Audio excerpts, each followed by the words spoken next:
So the 2026 NBA All-Star Game voting is live, and I thought that would be a good time to do my early All-Star prediction. And we know that the All-Star Game is going to be different this year. The All-Star voting is going to end on January 14th, so we still have about a month to go. And this game will be a new format this year. It's going to have 2 teams of US players and then 1 team of international players, and they're going to compete in a round-robin tournament, kind of similar to last year, in which they had the 3 teams, and then they had that rising star team as well, featuring 4 12-minute games. 3 teams will each have a minimum of 8 players. So in the past 24 All-Stars, 12 from each conference will be selected as follows. The 5 players honored as starters from each conference will be selected by the fans, 50% of the vote. And then the other 50% comes from current NBA players in a media panel. And then the 7 players honored as reserves from each conference will be selected by the NBA head coaches. And for the first time, All-Stars will be selected without regard to position. So you could have 12 guards make it from the Eastern Conference if you wanted it to. And then they're going to figure out the assignment to the 2 US teams at a later date. If the All-Star voting does not result in the selection of 16 US players and 8 international players, which can include American players with ties to other countries, kind of like Norman Powell to Jamaica, or maybe like Joel Embiid to Cameroon, then NBA Commissioner Adam Silver will select additional All-Stars to join either group to reach that minimum. In the case, at least one team would have more than 8 players. So imagine a year which no international players kind of were balling out, or were maybe all injured. We could literally have Dylan Brooks as an All-Star this year, or somebody like Lou Dort. So yeah, I have to be on incognito here because my idiot self wanted to test this out in terms of the voting, because you can only vote for starters, but we're going to do a couple of these because I also want to pick my reserves from each conference. So I already used my one voting for the day, so just excuse this incognito thing. We'll start off in the loaded Western Conference, which, man, this one is very tough compared to the East. I think there's an easy 1-1 here. Shai Gilgeous-Alexander will be an All-Star. Shai Gilgeous-Alexander is averaging 32 points, 6 assists, 4.5 rebounds this year. He's part of the #1 team in the NBA, the Oklahoma City Thunder, who are threatening the 2016 Warriors in terms of breaking the regular season win record. Shai is having one of the more historic efficient seasons from anybody that's ever averaged over 30 points per game. He's the reigning Finals MVP. He's the reigning MVP. This is the easiest lock. I do wonder if he's going to have the most amount of votes, though. Like, has he surpassed Steph Curry, LeBron James, Kevin Durant, maybe Luka Doncic in terms of individual popularity right now?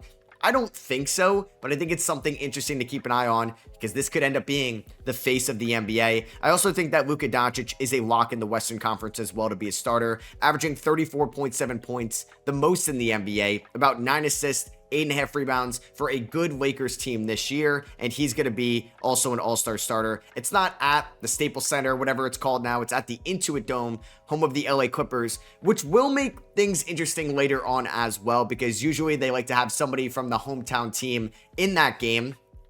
Now it happens, Now it so happens that the LA Clippers are really bad this year, so we'll have the James Harden, Kawhi Leonard conversation in a little bit. It is positionless this season. I do think Luka, Shai, and obviously Nikola Jokic are going to be easy locks here as starters in the West. Jokic is averaging 30 points, 11 assists for a center. I almost said rebounds because that makes more sense.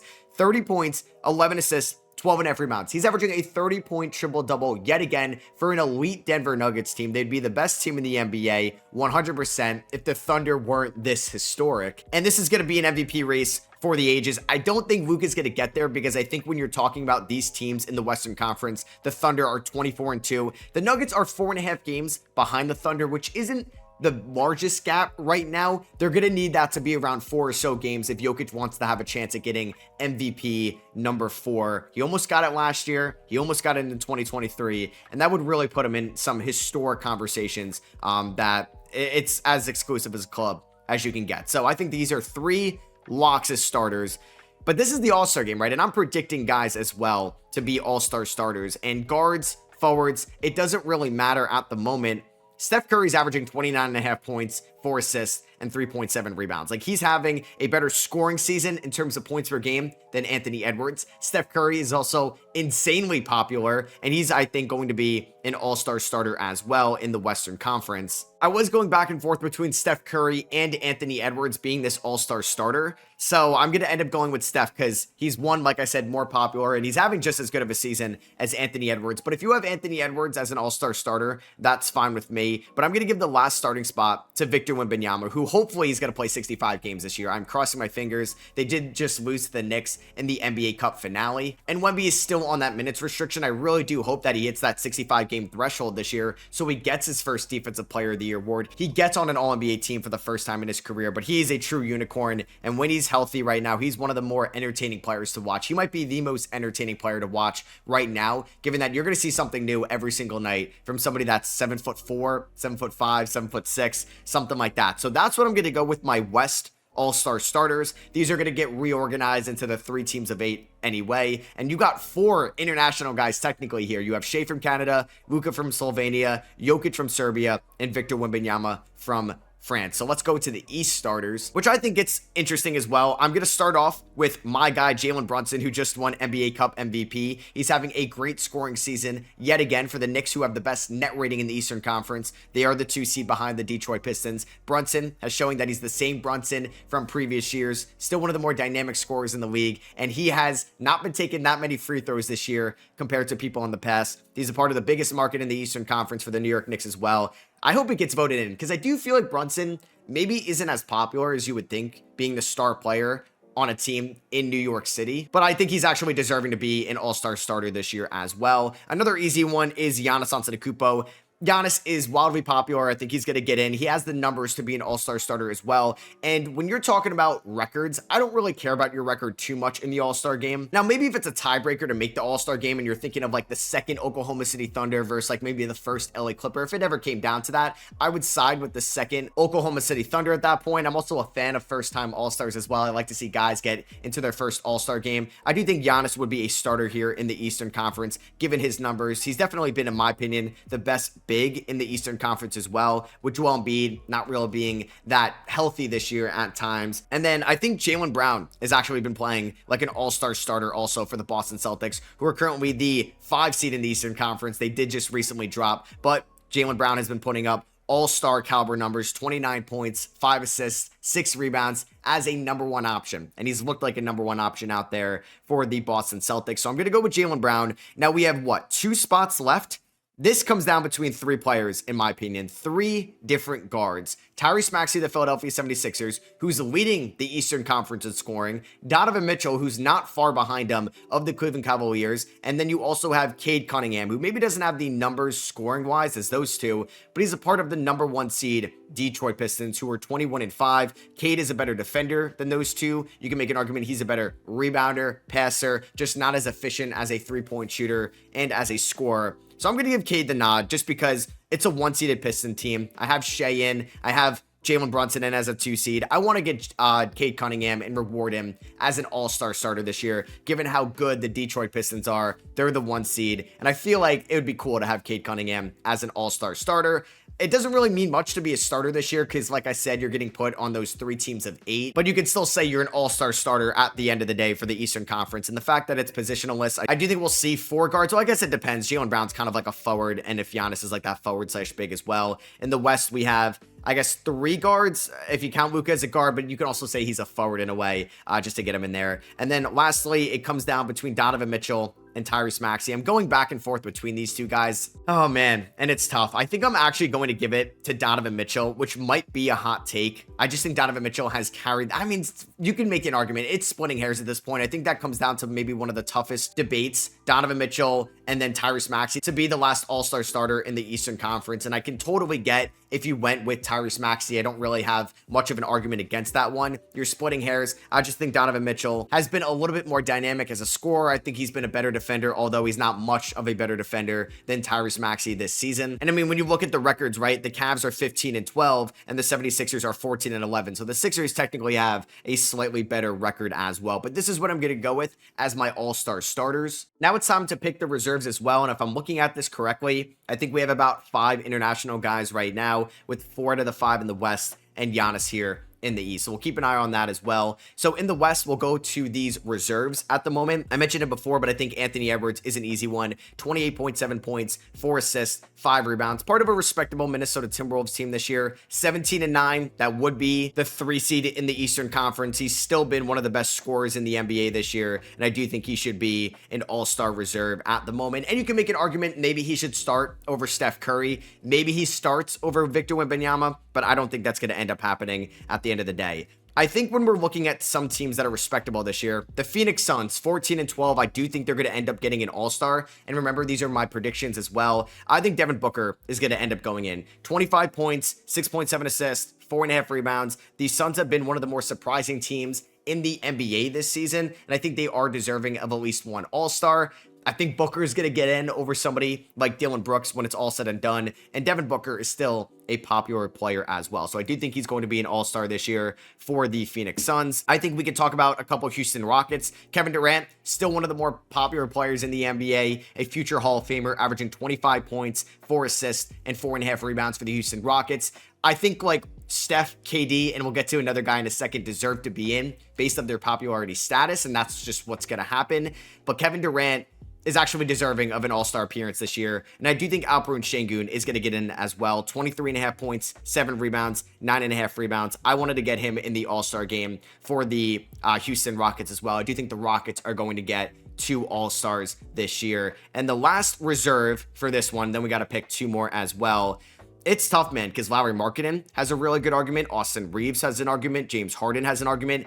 I want to go with Denny Avdija as well because I think it's cool to see a first-time All-Star. He gets that international nod as well. Jamal Murray might be a very big snub if he doesn't end up getting in. Kawhi Leonard as well, because they probably want somebody on the Clippers in this All-Star game. I'm going to go with Denny Avdija, though. I think Denny has played like an All-Star talent this year. I know the Portland Trailblazers haven't been as good as people would have expected. They're 10-16, but every point guard on this team has been hurt. Donovan Clingan has been hurt as well. We get another international player along with Alperen Şengün in there, which I believe puts us at 7. So we're going to have Denny, Şengün, KD, Booker, and Edwards, with 2 more to come in the Western Conference. Now let's go over to the East tier. So I didn't have Tyrese Maxey as a starter. That would be an obvious snub as a starter, but he's easily getting in as an East reserve.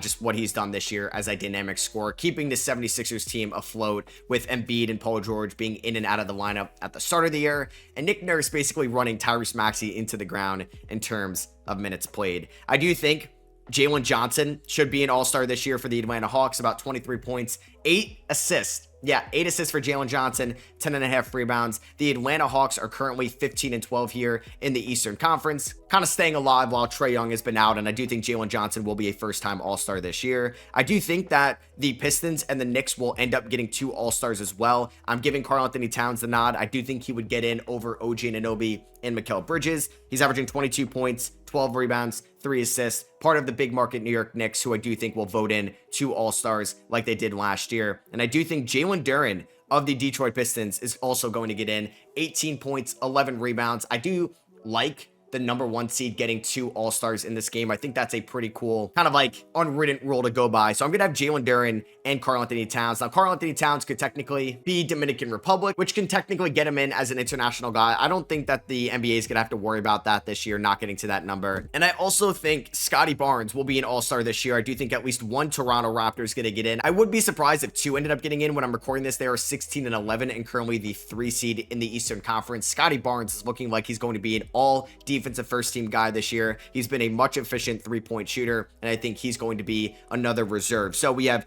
Ant, Booker, KD, Şengün, and Denny in the West for just these reserves. We still have 2 more to go. And then we have Maxey, Jalen Johnson, Cat, Jalen Duren, and Scotty Barnes, which leaves me with basically 2 more spots to go in each conference. And I guess if you overdo it in international guys, I don't know if you'll have just like another USA guy get in as well. But yeah, 2 more guys in each conference. This is very tricky because it's the All-Star game. I do not see the All-Star game without LeBron James. I just don't. LeBron is not an All-Star this year in terms of production, but it's LeBron James. He's arguably the most popular sport athlete of all time, at least in the United States. He's maybe the GOAT in terms of NBA talent all time, and he's going to be a part of the All-Star game no matter what. I just don't know if he's going to take one of the normal all-star spots, or is he going to get kind of like the 2019 Dwayne Wade, Dirk Nowitzki add-in, and I might use that as a cop-out in my predictions. I do think the Thunder have to get 2 all-stars this year. They're 24-2. I just think they got to get 2. Chet Holmgren has been a solid defender this year, and he has been a good offensive player. 19 points, 8 rebounds, and I say solid defender. He's been a great defender on the perimeter, down low. He doesn't have like the stats that are super eye-popping, and Jalen Williams missed a ton of time. So if a second Thunder get in, it's going to be Chet Holmgren, and I do think they will get rewarded with a second All-Star. So this is tough, because if I'm going to cop out and have LeBron James and maybe Chris Paul as like those veteran add-ons like Dwayne Wade and Dirk Nowitzki from 2019, what do I do about the last All-Star spot? Because I have Jamal Murray, you have De'Aaron Fox, you have James Harden, Kawhi Leonard, Lauri Markkanen, and Austin Reeves. That is tough. That is tough. Now, who do I think deserves it the most? When you're looking at a team that deserves 2 All-Stars, I have the Knicks and the Pistons getting 2 All-Stars. I have the Thunder getting 2 All-Stars. I have the Rockets 2 All-Stars. I think Jamal Murray should be a first-time All-Star this year. That's who I would pick. I just don't think Lowry's going to get in based off the Jazz record. They've been competitive this year. Like, Lowry might have an argument more than Denny Avdia now in the Western Conference. Like, I totally get that. James Harden and Kawhi Leonard, I think they would give it to James Harden probably over Kawhi. Like, if I had to predict, that's what's going to happen. And I don't think De'Aaron Fox is going to get in. I do think Jamal Murray and Austin Reeves end up as noticeable snubs. And it's funny because I just can't see the Lakers getting 3 All-Stars with LeBron making it, but Reeves deserves it more than LeBron as well. It's tough in the West. It really is. I'm going to go with James Harden. Not saying I would do that, but that's just who I think they'll end up giving, just because it's in the Intuit Dome. That's just my prediction, even though the Clippers are 6-20. It's just something we see every single year. The Jazz weren't great in 2023 when the All-Star game was there, but Lauri Markkanen got in. He was having a very good year, but they were able to give him that as well, and I think that's what they'll do. And then my last 2 spots in the Eastern Conference are also incredibly tough. I think the Magic are going to get 1 All-Star, and I'm going to go with Franz Wagner. I know he's been banged up currently, but they're 15-11. I think he's got the All-Star numbers, and they can get the German in there as well. So then my last spot could go to Michael Porter Jr., it could go to Norman Powell, it can go to Pascal Siakam, and it could also go to Josh Giddey. I think those are the 4 guys or so that are remaining, and I'm going to get a Miami Heat in there. I'm going to get Norman Powell, who maybe should have been an All-Star last year, and I'm going to get him into the All-Star game this year. The Miami Heat are currently 14-12. I just don't think Evan Mobley's going to get in. I don't think the Cavs are going to get 2 All-Stars. I would be surprised if like Franz Wagner didn't get in or Scotty Barnes didn't get in, and we know Maxi's going to get in as well. I don't think Embiid will get in. So those are my last 2 reserves. I have James Harden and Chet Holmgren, and then I have Franz Wagner and Norman Powell. Now, we might see like 30 guys make the All-Star game to hit certain numbers. I don't even know what the All-Star game is at this point and what they're trying to do. But I will say, I think it'll be cool to throw in LeBron James, and I don't even know how I'm going to find him. I'm probably going to have to search his name because you're going to have to go down far. I think we got to get Chris Paul, who's retiring at the end of the year, into the All-Star game. They did this like veteran nomination for Dirk and Dwayne Wade in 2019 when they didn't have All-Star numbers. And I think if like LeBron's going to get in for that, you got to give some love to CP3, one of the greatest point guards of all time. So the biggest snub I would say in the Western Conference that I didn't put in, it either comes down to Lauri Markkanen, Jamal Murray, or Austin Reeves. I might go with Jamal Murray. We've seen guys like Bradley Beal drop 30 points per game for a bad team in the past and not get in. And like I said, like the Jazz have roughly a similar record than the Blazers. I'm going to expect, though, by like the voting finishing in mid-January, the Blazers will have a better record as long as like Drew comes back soon and hopefully they get Scoot back soon. And I would say the biggest snub in the East, probably the way he's scoring this year, Michael Porter Jr. And then I would say Pascal Siakam is a snub as well, given that he's been good this year. It's just the Pacers are pretty bad at a 6-20 record. The Nets aren't much better. So to recap, my all-star predictions, still kind of early in the process as well, as we're still trying to figure out kind of the voting and what the NBA is going to do at this point. So the West starters, I have Shea, Luka, Jokic, Steph, and Wemby. The only debate is maybe Ant versus Wemby and Steph for the last spot, but I'm pretty confident that's what the 5 are going to look like. And for the East, I have Giannis, Brunson, Jaylen Brown, Cade Cunningham, and the last spot coming down between Donovan Mitchell and Tyrese Maxey. I don't really know. I think it's 50-50 who would actually get that final starting spot. In the West, their first 5 reserves, I have Ant, Devin Booker, Kevin Durant, Alperen Şengün, and Deni Avdija. And in the East, I have Maxey, Jalen Johnson, Karl Anthony Towns, Jalen Duren, and Scotty Barnes as well. And then the final reserves, I have Chet Holmgren and James Harden in the Western Conference, with the biggest snub being Jamal Murray, and then me throwing in the veteran nomination of LeBron James and Chris Paul. We got to get those legends into the All-Star game, or just in the festivities in some way. And then in the Eastern Conference, my last two spots, Franz Wagner and Norman Powell, with I guess the three noticeable snubs being Michael Porter Jr., Pascal Siakam, and I'll give some love to Josh Giddey as well, who I think could be in that conversation, and even Con Knipple as a rookie for the Charlotte Hornets, given how good he's been this season. So that's gonna be for me. I hope you guys did enjoy this video. If you did, I would appreciate you dropping a thumbs up. Let me know your all-star predictions or takes down below. Do you think like that last spot should go to Jamal Murray over James Harden? Or do you think it should go to Austin Reeves or Lauri Markkanen? Let me know. Let me know who you would give that last starting spot between Tyrese Maxey and Donovan Mitchell. The NBA just has so much talent right now. I think it's going to be really fascinating to see who's maybe a snub and who isn't by the time we get to mid-January when the voting concludes. Make sure you're subscribed. I'm going to be doing a 2024 redraft out this weekend, so be on the lookout for that, and I'll catch y'all in the next one. Peace.